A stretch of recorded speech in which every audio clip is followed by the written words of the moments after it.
ശബരിമലയിലെ ദ്വാരപാലക ശില്പം 2025 ചെന്നൈ കൊണ്ടുപോയി സ്വർണം പൂശാൻ കൊണ്ടുപോയത് അത് കേടുപാടുകൾ വരുത്തിയത് കൊണ്ടാണ് എന്നാണ് ഇപ്പം വരുന്നത്. SIT അതാണ് കണ്ടെത്തിയിരിക്കുന്നത്. 2019 സ്വർണം പൂശിയ ദ്വാരപാലക ശില്പം അത് 40 വർഷത്തെ ഗ്യാരണ്ടി കൊടുത്തിട്ടുണ്ട്. അപ്പം എങ്ങനെ പോയാലും ശരി 2040 40 വർഷത്തെ ഗ്യാരണ്ടിയാണ്. അത് കൂടുതൽ പോകും. സ്വർണം അതുപോലെ നന്നായിട്ട് പൂശിയതാണ്. അതിന് വീണ്ടും അതിനകത്ത് സ്വർണം അടിച്ചെടുക്കണമെങ്കിൽ അതിനൊരു കേടുപാട് ഉണ്ടായെങ്കിൽ മാത്രമേ അത് അടിച്ചെടുക്കാൻ പറ്റുള്ളൂ. അങ്ങനെയാണ് ഉണ്ണികൃഷ്ണൻ പോറ്റിയും അതുപോലെ തന്നെ സ്മാർട്ട് ക്രിയേഷൻ ഉടമയും ദേവസ്വം ബോർഡിലെ ഉദ്യോഗസ്ഥന്മാരും ഒക്കെ ഇതിനൊരു ദ്വാരപാലക ശില്പത്തിന് കേടുവരുത്തി. അതിനുശേഷം പുതിയ പ്രസിഡന്റ് വന്നപ്പം പ്രശാന്തിൻ്റെ അടുത്തും അവിടുത്തെ ദേവസ്വം ബോർഡ് മെമ്പേഴ്സുകളെ സ്വാധീനിച്ചു ഉണ്ണികൃഷ്ണൻ പോറ്റി. ഇത് സ്വർണം പൂശേണ്ടിയിരിക്കുന്നു.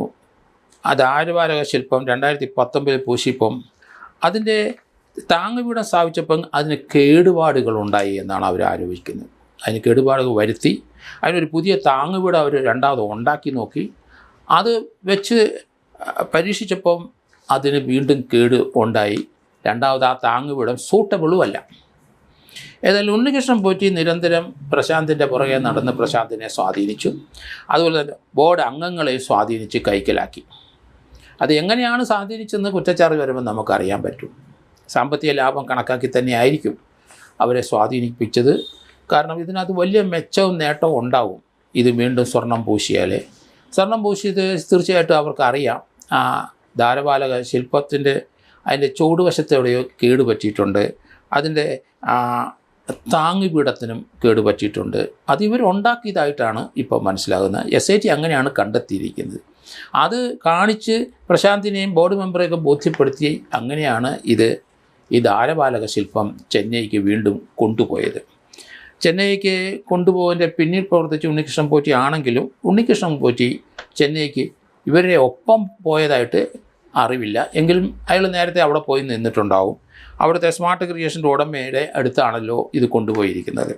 ഏതായാലും ഇങ്ങനെയുള്ള തറവേലകൾ കാണിച്ചിട്ടാണ് സ്വർണം പൂശാനും അതിനകത്ത് കമ്മീഷൻ അടിക്കാനും അത് വീതം വെക്കാനും ഒക്കെ സാധിക്കുന്നതെന്ന് നമ്മൾ മനസ്സിലാക്കിക്കോണം. കാരണം ഒരിക്കൽ ചെമ്പ് കൊണ്ടും അതേ സ്വർണവും പൂശിയ ഒരു ശില്പത്തിന് സാധാരണഗതിയിൽ 10-100 വർഷം വരെ അത് പോകും. കാരണം അത് തുരുമ്പെടുക്കില്ല, മറ്റു രീതിയിൽ അതിനെ ശല്യം ചെയ്തില്ലെങ്കിൽ അത് അതേപടി നിൽക്കും.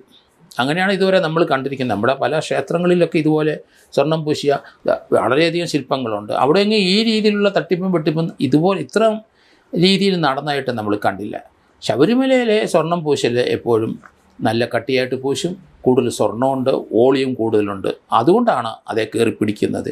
ഏതെങ്കിലും പുതിയ പ്രസിഡന്റ് വന്ന ഉടനെ ആരും ശബരിമലയിലെ പ്രശ്നങ്ങളല്ല അവർ നോക്കുന്നത്. അവർ ആദ്യം നോക്കുന്നത് ദ്വാരപാലക ശില്പത്തിന് സ്വർണം പൂശാൻ എന്തെങ്കിലും വകുപ്പുണ്ടോ എന്നാണ് ആദ്യം നോക്കുന്നത്. എല്ലാ പ്രസിഡന്റുമാരും അങ്ങനെ തന്നെ, അവിടുത്തെ ജീവനക്കാരും അങ്ങനെ തന്നെയാണ്. ഏതായാലും ഇത് പുതിയ ഒരു കേസ് രജിസ്റ്റർ ചെയ്യുന്നതായിരിക്കും ഇതിന് നല്ലതെന്ന് ഞാൻ കരുതുന്നു. 2025 ഈ സ്വർണം പൂശിന് ഒരു പുതിയ കേസെടുക്കുന്നതായിരിക്കും ഉത്തമമെന്നാണ് ഞാൻ കരുതുന്നത്. കാരണം മറ്റേത് കേസിനകത്ത് നേരത്തെയുള്ള ആ സ്വർണം വെട്ടിപ്പും തട്ടിപ്പിനൊക്കെ ഒരു കേസെടുത്തെങ്കിലും അത് സ്പ്ലിറ്റ് ചെയ്ത് വേണം ചാർജ് ഷീറ്റ് കൊടുക്കാൻ.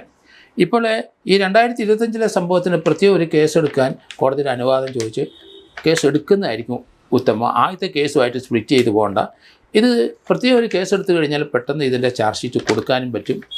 അതുകൊണ്ട് ആ കാര്യം SIT പരിഗണിക്കുന്നു എന്നാണ് ഞാൻ മനസ്സിലാക്കുന്നത്. ഇല്ലെങ്കിൽ ഹൈക്കോടതിയുടെ ഒരു അനുവാദം വാങ്ങിച്ചിട്ട് അതിൻ്റെ ബെനിഫിറ്റ്, കാരണം മറ്റേതുമായിട്ട് ക്ലബ് ചെയ്യേണ്ട, ഇത് പ്രത്യേകം കേസായിട്ട് പോകും. അതുതന്നെയല്ല, ഇതിലേക്ക് ആൾക്കാരെ അറസ്റ്റ് ചെയ്ത ശേഷം 90 ദിവസത്തോടെ അവർ എല്ലാവരും റിമാൻഡിൽ കിടക്കും. അങ്ങനെ ഈസി ആയിട്ടൊന്നും അവർക്ക് ജാമ്യം ലഭിക്കില്ല ഈ തട്ടിപ്പിന്. കാരണം ഇതിനകത്ത് സ്വർണം തട്ടിയെടുത്തെന്നും മോഷണം പോയെന്നും കൃത്യമായ അളവുണ്ട്. അങ്ങോട്ട് കൊണ്ടുപോയ സ്വർണത്തിൻ്റെ അളവ് തിരിച്ചു കൊണ്ടുവന്നപ്പം അത്രയും ഇല്ല എന്ന് പ്രശാന്ത് പറയുകയും ചെയ്തിരിക്കുന്നു. അതുകൊണ്ട് സ്വർണം മോഷ്ടിച്ചു എന്നുള്ള കാര്യത്തിൽ ഉറപ്പുണ്ട്. ഒരു പുതിയ കേസ് രജിസ്റ്റർ ചെയ്ത് അതിലേക്ക് ഇവരെ അറസ്റ്റ് ചെയ്ത് റിമാൻഡ് ചെയ്ത് പെട്ടെന്ന് തന്നെ ചാർജ് ഷീറ്റ് കൊടുക്കുന്നതായിരിക്കും ഉത്തമമെന്ന് ഞാൻ കരുതുന്നു.